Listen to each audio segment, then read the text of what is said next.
Despite its setting, Withnail and I is no banal depiction of an iconic time and place, London at the end of the 1960s. No, it is the perennial tale of two no-hopers, two men whose listless existence, punctuated by almost suffocating ennui, is utterly relatable.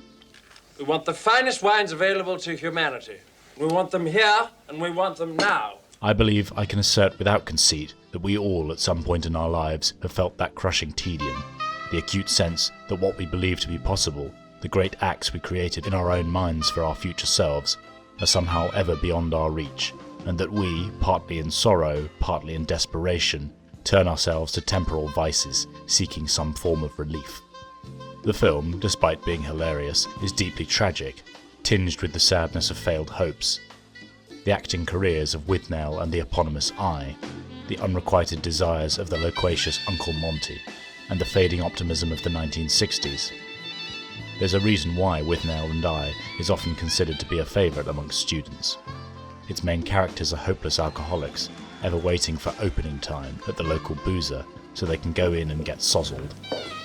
2 large gins, 2 pints of cider, ice in the cider. Britain's draconian drinking laws in the 1960s made it nigh on impossible to obtain liquid refreshment before 11:30, and some pubs didn't even open on Sundays. The horror. If Britons are noted for their affection for alcohol, they are perhaps equally noted for their rather lacklustre attempts at cuisine. The gourmets of the world rather cruelly label us as uncouth Philistines when it comes to cooking, suggesting that our food lacks flavour, is bland and uninspired, and is, in many cases, indicative of a population that seems to be unaware that the Second World War is indeed over. Of course, by the time that Withnail and I are stewing in London, rationing had only officially ended a decade or so earlier.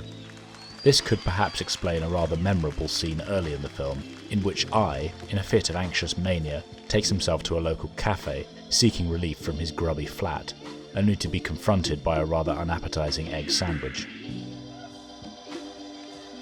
Since it's time I think I cooked a recipe from my native land, today we'll be making a Withnail and I egg sandwich.